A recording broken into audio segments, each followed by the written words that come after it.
విమానంలో ప్రయాణించే కన్నా ఇందులో ప్రయాణించడం అద్భుతంగా ఉంటుంది. సముద్ర మట్టం కన్నా కొన్ని మీటర్ల ఎత్తులో గంటకు 500 కిలోమీటర్లకు పైగా వేగంతో ప్రయాణించడం ఎంతో థ్రిల్లింగ్ గా ఉంటుంది. పైగా ఇందులో ప్రయాణించడం విమాన ఛార్జీల కన్నా తక్కువగా ఉంటుంది. కేవలం కొన్ని గంటల్లో ఖండాలను దాటిపోయేలా రానున్న ఈ కొత్త ప్రయాణ మాధ్యమం పేరే సీ గ్లైడింగ్. ఇది రేపటి తరం ప్రయాణాలకు ఉపయుక్తంగా మారబోతోంది. మన దేశంలోని ఐఐటి మద్రాస్ విద్యార్థులు కొత్తగా గంటకు 500 కిలోమీటర్ల వేగంతో ప్రయాణించగల ఈ ఎగిరే పడవ ప్రోటోటైప్ ను నిర్మించారు. వీరి కళ సాకారమైతే అతి త్వరలోనే కేవలం ₹600 టికెట్తో కోల్కతా నుంచి చెన్నైకి కేవలం 3 గంటల్లో ప్రయాణించే అవకాశం ఉంటుంది. ఈ విషయాన్ని సదరు విద్యార్థులు ఏర్పాటు చేసిన వాటర్ ఫ్లై టెక్నాలజీస్ అనబడే స్టార్టప్ ద్వారా ఓ ప్రెజెంటేషన్ వెల్లడించారు. ఈ విప్లవాత్మక ఎగిరే పడవ గాలితో పోటీ పడుతూ సముద్రపు అలలతో ఛాలెంజ్ చేస్తుంది. గంటకు 500 కిలోమీటర్ల వేగంతో ప్రయాణిస్తుంది. నీళ్లపై నడుస్తాయి కాబట్టి ఇవేవో పడవలు లేదా సముద్రపు విమానాలు ఎంత మాత్రం కాదు. నీటి నుండి కేవలం 4 మీటర్ల ఎత్తులో గ్రౌండ్ ఎఫెక్ట్ అని పిలువబడే శక్తిని ఉపయోగించుకొని ప్రయాణిస్తాయి. సీ గ్లైడర్లు ఎయిర్ కుషన్లపై సర్ఫింగ్ చేసినట్లుగా అలలపై ప్రయాణిస్తాయి. వీటి ద్వారా ప్రపంచానికి జీరో కార్బన్ ప్రయాణాన్ని అందించడమే తమ లక్ష్యం అంటున్నారు మద్రాస్ ఐఐటి విద్యార్థులు. ఈ వినూత్న వాహనాలు పర్యావరణంపై గ్లోబల్ వార్మింగ్ ప్రభావాన్ని తగ్గించనున్నాయి. సాంప్రదాయ రవాణా విధానాలకు అద్భుతమైన ప్రత్యామ్నాయంగా సీ గ్లైడర్స్ రాబోతున్నాయి. అయితే ఈ విధానానికి సంబంధించిన technology automobile tech joint Anand Mahindra తన ఎక్స్ లో పోస్ట్ చేయడంతో వైరల్ అయింది. ఆయన తరచూ తన సోషల్ మీడియా ద్వారా దేశంలోని టాలెంట్ ను అత్యద్భుతంగా బయటపడుతూ ఉంటారు.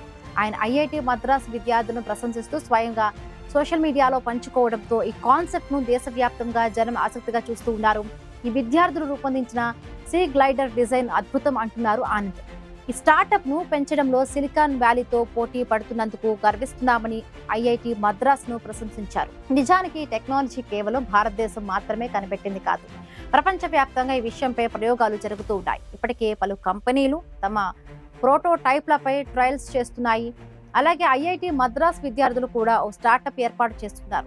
ఒక ప్రోటోటైప్ తయారు చేసుకున్నారు. అయితే 2026 నాటికి 20 మంది ప్రయాణించేలా సీ గ్లైడర్ ఆపరేషన్ లో ఉంటుందని నమ్మకంగా చెప్తున్నారు.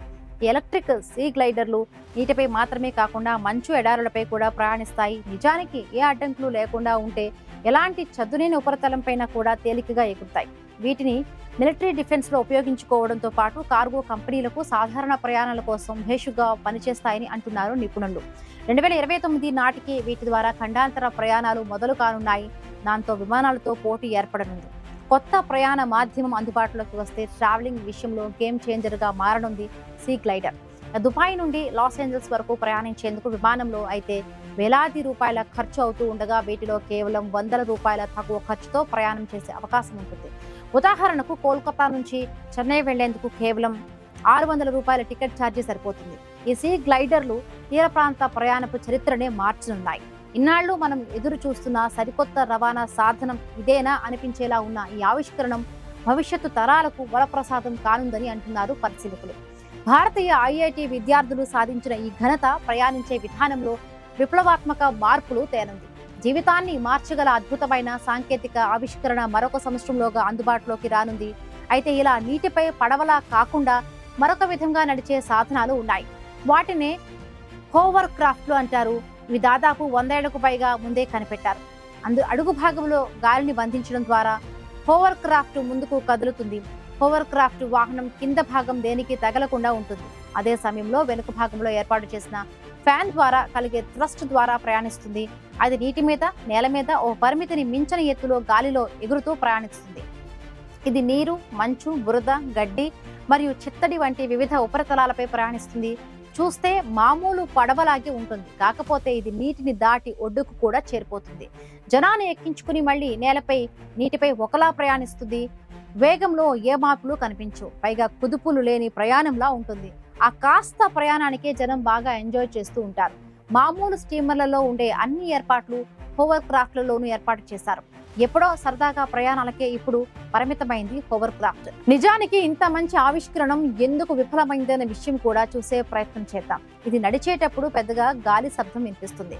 విమానాలు నడిచేటప్పుడు ఇంజిన్లు, ఫ్యాన్ శబ్దం ఎలా వస్తుందో హోవర్ క్రాఫ్ట్ నడిచేటప్పుడు కూడా అలాంటి భీకర శబ్దాలు వస్తాయి. దాంతో ఇది సైన్యంలో వాడకానికి పనికి రాలేదు. ఎందుకంటే వాటి రాకను శత్రువులు ముందే పసిగట్టారు. దాంతో అక్కడే హోవర్ క్రాఫ్ట్ రిజెక్ట్ అయింది. దీనికి బదులుగా శబ్దం ఏమాత్రం చేయని పడవలనే ఎంచుకున్నారు. ఒక హోవర్ క్రాఫ్ట్ ను దాని బరువును బట్టి అమాంతం గాల్లోకి లేపాలంటే అత్యధిక థ్రస్ట్ కావాలి.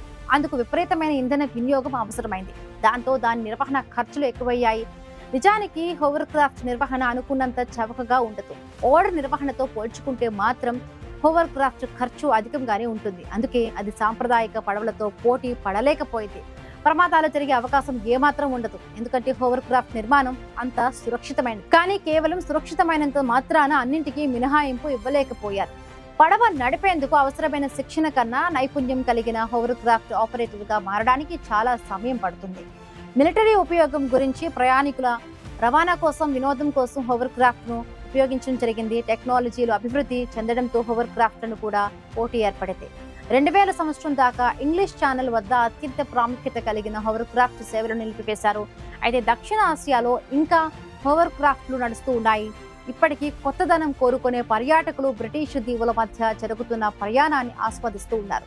కానీ నిర్వహణలో ఉన్న పరిమితుల కారణంగా చూస్తుండగానే ఇతర ప్రయాణ సాధనాలు హోవర్ క్రాఫ్ట్లను ఓవర్టేక్ చేశాయని చెప్పవచ్చు. డ్రోన్ టెక్నాలజీలను ఆసరాగా చేసుకుని ఎగిరే కార్లు కూడా మార్కెట్లోకి వచ్చేస్తూ ఉన్నాయి. హోవర్ క్రాఫ్ట్లలో గాలిని కిందకు బ్లో చేయడం జరిగితే ఎగిరే కారులో గాలిని కోసేస్తూ ఉండడం ద్వారా ఎత్తుకు చేరుకుంటుంది. నానాటికి పెరిగిపోతున్న ట్రాఫిక్ కారణంగా ఇదొక మంచి పరిష్కారంగా మారింది. ఏ కొత్త ఆవిష్కరణకైనా దానికన్నా ముందున్న మోడల్ ఆధారంగానే కొత్త ఆవిష్కరణ సాధ్యపడుతుంది. అలాగే ఎప్పుడో శతాబ్దం క్రింద నాటి ఆలోచనల నుంచి హోవర్ క్రాఫ్ట్ నిర్మాణం రూపుదిద్దుకుంది. అయితే దానికి ఉండే పరిమితి కారణంగా తన విజయవంతం కాకపోయినా తర్వాతి తరం ఆవిష్కరణకు హోవర్ క్రాఫ్ట్లే దారులు వేశాయి. ఇప్పుడు సముద్ర తీర ప్రాంతాలలో ఉపయోగపడనున్న సీ గ్లైడర్స్ కూడా హోవర్ క్రాఫ్ట్ ఐడియా నుంచి పుట్టిన ఆవిష్కరణంగానే చెప్పవచ్చు. విమానాలతో పోటీ పడేంత వేగం దానికి ఉండటం వల్లనే రేపటి కాలంలో ఇవి పాపులర్ అయ్యే అవకాశం ఉందంటున్నారు నిపుణులు. అయితే బుల్లెట్ రైళ్లు దూసుకుపోతున్న పొగబండిని మరవలేనట్టే ఫ్లయింగ్ కార్డులు వచ్చినా ఇప్పటికీ బ్రిటన్లోని ఇంకా హోవర్ క్రాఫ్ట్ సర్వీస్ ను నడుస్తోంది. అయితే అది పర్యాటకుల కోసం మాత్రమే, సరదాగా గడిపేందుకు మాత్రమే ఆ దేశం వాటిని నడిపిస్తోంది. కొత్త ఆవిష్కరణలు వస్తూనే ఉంటాయి. అవి అంతగా సాగిపోయే విప్లవాత్మక ఆలోచనలు. టెక్నాలజీలు ఎవరి సొంతం కాదు, అవి ప్రపంచానికి ఉపయోగపడేవిగానే శాశ్వతంగా చరిత్రలో నిలిచిపోతాయి.